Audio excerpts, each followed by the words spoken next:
Tantor Audio, a division of Recorded Books, presents Career Diplomacy, Life and Work in the U.S. Foreign Service, 4th edition, by Harry W. Kopp and John K. Naland. Narrated by B.J. Harrison. Publisher's note: in this audio edition, you will hear references to figures and tables present in the print and e-book formats of the book. Preface. Whether America's diplomacy succeeds or fails depends, to a large extent, on its foreign service professionals. Career diplomacy describes the foreign service as an institution, a profession, and a career. It provides a full picture of the organization, including its history and its role in American foreign affairs. It is an insider's guide to the Foreign Service, written by insiders who speak frankly about its weaknesses as well as its strengths. It is not a polemic. The authors have mostly resisted the temptation to tell the world what is wrong and how to set it right. This is the 4th edition, the 3rd revision of a book that first appeared in 2008. Since the last revision, in 2017, the U.S. Foreign Service has changed in many ways. The Trump administration delivered shocks to the traditional norms and standards of American diplomatic practice. Members of the Foreign Service were led to examine assumptions about the nature of their work that had been taken for granted. Strengths and shortcomings of the Foreign Service were exposed. This edition helps tell that story of reinvention. It captures recent changes in the Foreign Service, ranging from how to get in to what to expect throughout the course of a career. It looks forward to a re-emphasis on diplomacy under the Biden administration. Listeners of this book will come to understand who America's professional diplomats are, what they do, the behavior they reward, and the culture in which they operate. If you are in the Foreign Service, career diplomacy will teach you things you did not know. If you are thinking about joining the service, this book will help you make a wise decision. Washington, D.C., March 2021. Part 1. The Institution. 1. What is the Foreign Service? Look, he said, what do we need them for, especially so many of them?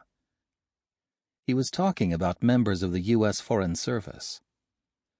What we need to know, he continued, is mostly in the news. What we need to say should come from people in tune with the president, not from diplomats in tune with each other. The speaker was a businessman with international interests. His listener was a former Foreign Service officer. His question was serious and deserves a careful answer. Why does the United States need its Foreign Service, professionals who spend the bulk of their careers in the U.S. embassies and consulates around the globe? Does the work they do need to be done? And if it does, could others do it better or more efficiently? Senator Lindsey Graham, Republican of South Carolina, answers those questions. In our unstable, unpredictable, multipolar world, he says, our diplomats and development specialists have been on the front lines, all too often in the crosshairs of the enemy. The knowledge and experience of these dedicated public servants, members of the U.S. Foreign Service, are unparalleled. Former Secretary of Defense James Mattis stresses the connection between diplomacy and national security. If you don't fund the State Department fully, he told members of Congress, then I need to buy more ammunition. At the end of 2018, Congressman Edward Royce, Democrat of California, said of the Foreign Service, "These professionals defend our national security, enforce our laws, and protect our fellow citizens overseas, often at great risk to themselves. Our embassies and consulates are platforms of U.S. influence and vigilance, and our diplomats are often the first to spot threats to our national security. The business community, Royce said, counts on American diplomats around the world to compete in the global marketplace, and to urge the State Department to send more diplomats to the field with the mission of advancing America's commercial interests. How the United States deals with the rest of the world, and how the rest of the world deals with us, does not begin or end at our borders. More than 13% of our population, and about 10% of eligible voters, are foreign-born. Foreign trade, at over $5.5 trillion a year, affects every farm, factory, and family. Pandemics and epidemics, environmental disasters, refugees, narcotics, and financial panics sweep across borders and beyond unilateral control. Around the world, violent conflicts among nations, tribes, faiths, and ideologies threaten our security, affect our interests, and touch our hearts. We need to make sense of this world, and we need to make sure the world makes sense of us. We need to understand, protect, and promote our own interests. Whenever and wherever we can, we need to shape events to our advantage. To do so requires knowledge, wisdom, judgment, empathy, honesty, courage, and skill. That is why we have a Foreign Service. The Foreign Service is the core of more than 14,000 professionals who represent the U.S. government in 275 missions abroad and carry out the nation's foreign policies. Its members serve mainly in the Department of State, but also in the U.S. Agency for Internal Development, USAID, the Department of Commerce, and the Department of Agriculture, stationed wherever the U.S. government has a mission that requires civilian service abroad. Like the Army, the Navy, the Air Force, and the Marines, the U.S. Foreign Service is a true service. Its officers are commissioned by the President, confirmed by the Senate, and sworn to uphold and defend the U.S. Constitution. Rank is vested in the person, not the job. Members of the Foreign Service, with very few exceptions, are available for assignment anywhere in the world. On average, they spend 2/3 of their careers abroad. The mission. The Foreign Service has a triple mission. The first is representation, acting as both official and unofficial representatives of the United States. Official representation includes conveying U.S. policies and views, persuasively in the local language, to foreign governments and foreign societies. Reporting information of use to officials in Washington, and placing that information in an analytic context, and negotiating agreements large and small.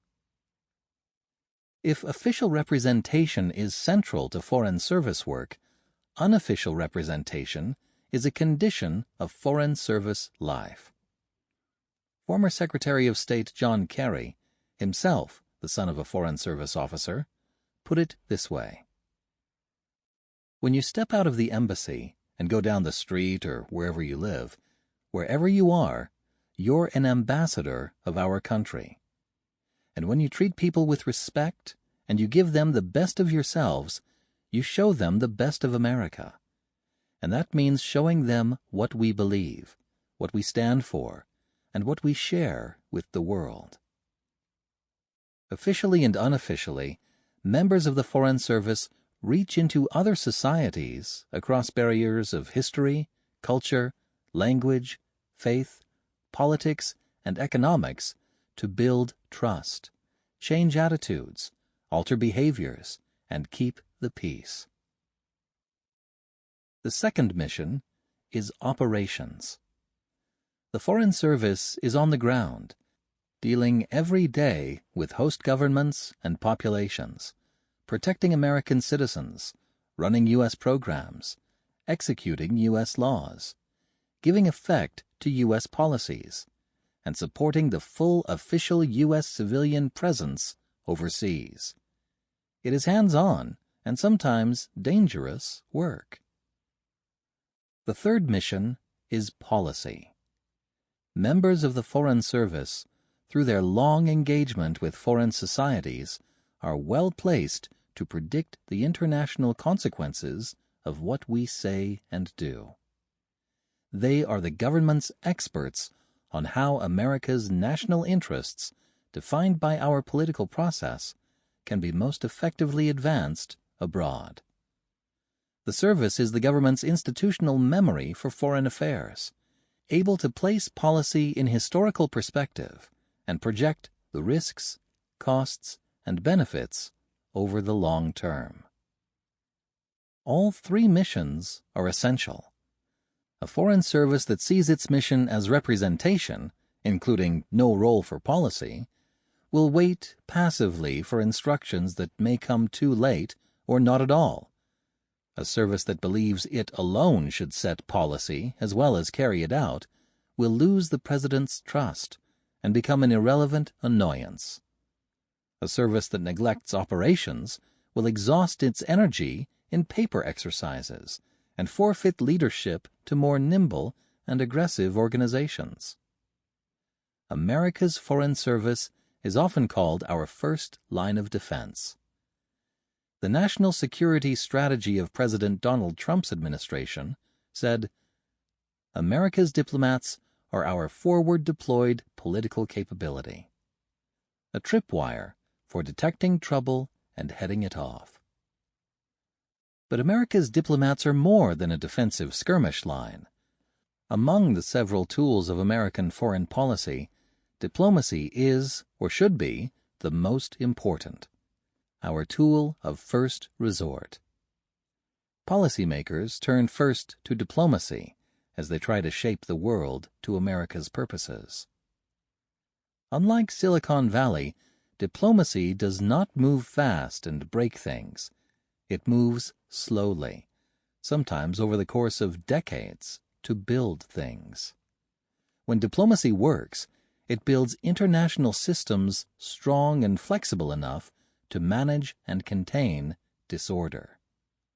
When diplomacy fails or is not tried, disorder spreads and conflicts happen.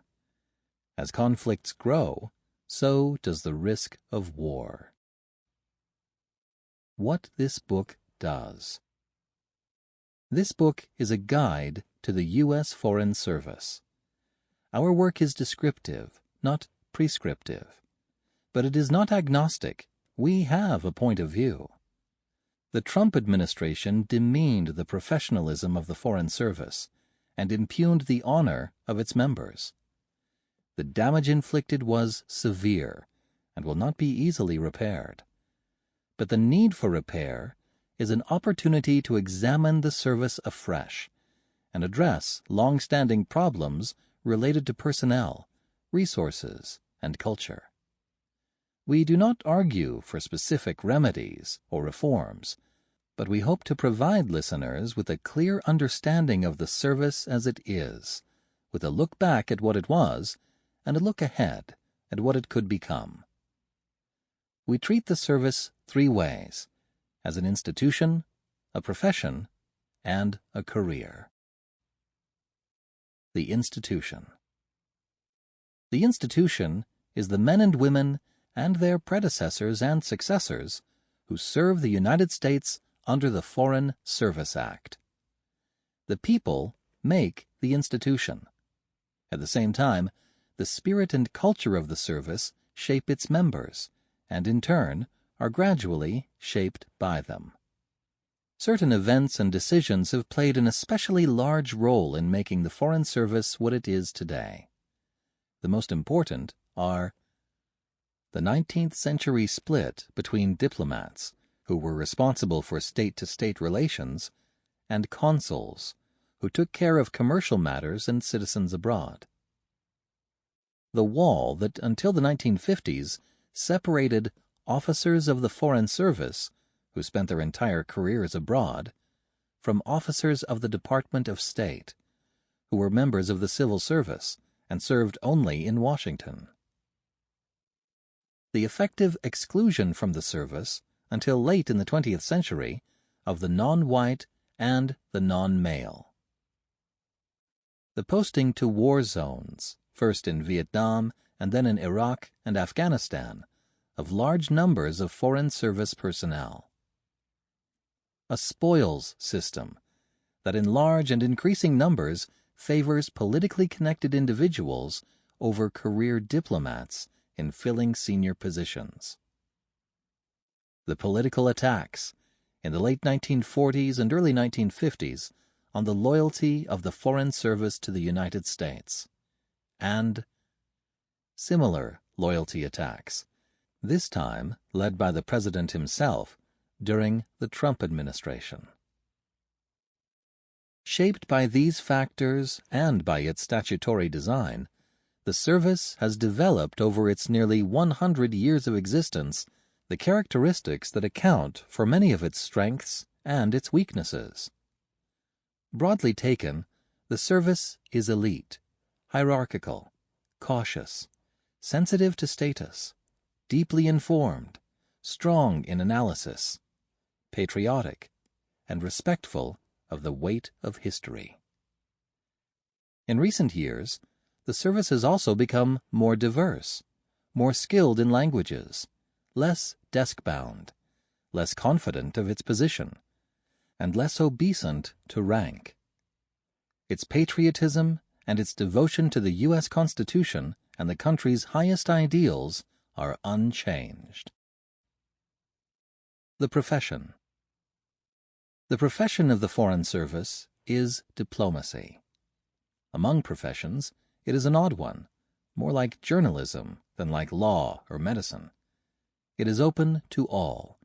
Specialized training is available, but not required. The skills needed to practice diplomacy at a high level are hard to master, but they are not esoteric. They can be acquired in many fields, including politics, business, law, military service, government, and academia. Some of the best diplomatic practitioners, and many of the worst, are outsiders who start at the top of the diplomatic ladder. Virtually every country that has a Department of Foreign Affairs also has a professional diplomatic service.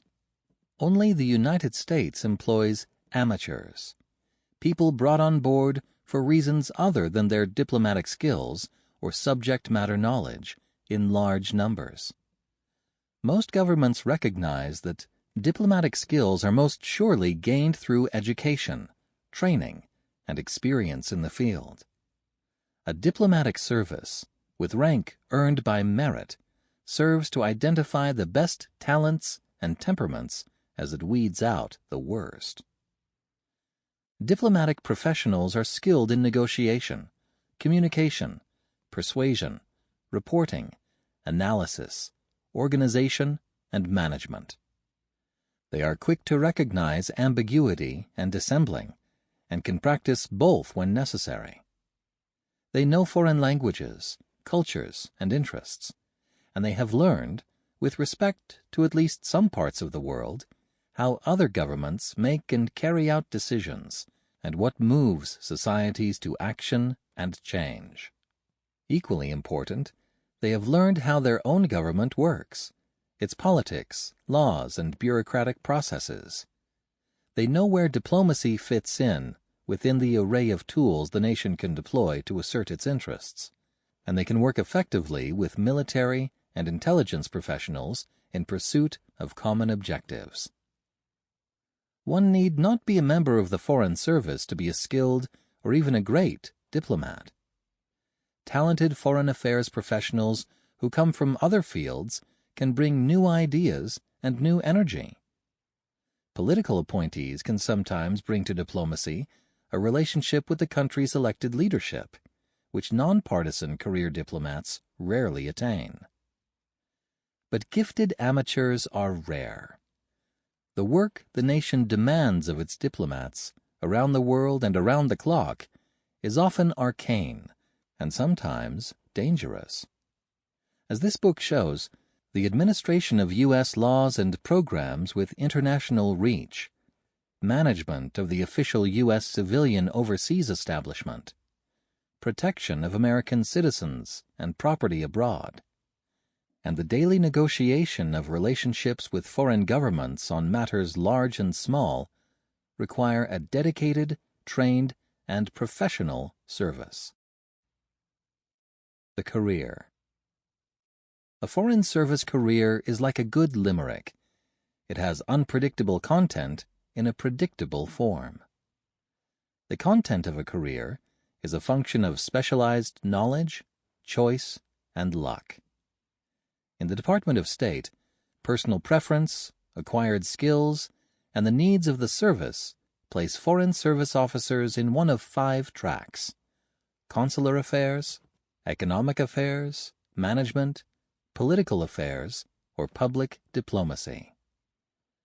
Foreign Service specialists work in 19 kinds of jobs grouped into 8 categories: administration, construction engineering, facility management, information technology, international information and English language programs, law enforcement and security, medical and health, and office management. Most, if not all, assignments during a career will be in that chosen track or job category. Especially for officers, regional knowledge and language skills heavily influence the location of assignment, except when the opposite exists and the assignment drives language instruction and the development of regional expertise. Members of the Foreign Service by law must be available for assignment worldwide. 2/3 of a career is likely to be spent abroad, and somewhat more than that for Foreign Service members in agencies other than the Department of State. Within these parameters is plenty of room for surprise. The next post, the next job, the next boss are rarely predictable. Change is constant, but it is not random. Although the needs of the service impose constraints, Foreign Service personnel make many of the choices that determine the progress of their careers. When you are in the service, the positions that are open when you are ready to move are the luck of the draw, but your preferences among them can weigh heavily on the outcome. The form or trajectory of a Foreign Service career has less variation. 4 or 5 years in entry-level positions, about 20 years in mid-level positions of increasing responsibility, and for some, several more years in the senior ranks.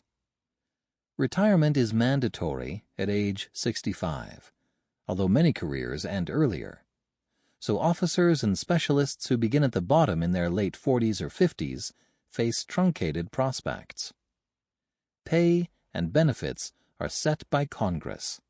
Managers are able to intervene only at the margins. The checkpoints for an officer's passage from entry-level to mid-career to the senior ranks are well established, but the requirements for passing through the checkpoints change from time to time and have recently grown more rigorous. The Foreign Service takes over a life in a way that few occupations do. Where you live, the food you eat, the languages you hear and use, even the diseases you contract come with the job. If you have a family, the service is a family affair. Children experience the benefits and challenges of frequent moves and exposure to many cultures. Opportunities for a spouse to work are erratic. Hazardous duty is likely to impose a separation of a year or more at some point, or at several points, during a career. The department's personnel managers give strong guidance to new recruits, but they have declining influence as a career progresses. After 2 or 3 tours, most members of the Foreign Service know how assignments come about, this book will help, and should take responsibility for their careers. The service is small. In all probability, once you have finished 3 or 4 tours, which will take about 10 years, you will have a network and a reputation. You will likely know people who can help you line up your next assignment, and anyone considering you for a posting will likely know you or will know someone else who does. Careers are shaped by events as well as by choices. After the attacks of September 11, 2001, and the invasions of Iraq and Afghanistan, members of the Foreign Service, for the first time since the Vietnam War, were sent into war zones with a kind of mission impossible: to work with local populations to build the political and economic infrastructure of a modern democracy. By 2012, about 40% of service members had done 1 or more tours in Iraq, Afghanistan, or both. Then, in 2020, Foreign Service personnel worldwide were caught up in the global pandemic caused by the novel coronavirus. The protection of American citizens at risk took on overwhelming importance, pushing other work aside and taking all the time, energy, resources, and resourcefulness of Foreign Service posts around the world. It is safe to say that no one joined the service expecting to organize a municipal council election in a corner of Iraq, or an airlift to move 800 Americans and 40 Canadians out of Wuhan, China. And those who join the service now cannot anticipate the events that will turn their careers in surprising directions. But in the words of one State Department physician, it is a privilege to get to do the hard things. American Diplomatic Practice. Shocks and surprises aside, it can be hard to find American diplomacy's center of gravity. In the 20th century, most diplomats spend the bulk of their careers on government-to-government relations. After 9/11, Secretary of State Condoleezza Rice concluded that the greatest threats now emerge more within states than between them. She developed the doctrine of transformational diplomacy, shifting the resources into volatile areas and engaging diplomatically with groups throughout foreign societies to bring about behavioral changes consistent with our national security. 10 years later, Secretary Kerry took a similar but less doctrinaire approach. In an era when power dwells increasingly in networks rather than in hierarchies, we have to engage with an ever-expanding array of organizations, groups, and regional and subnational leaders.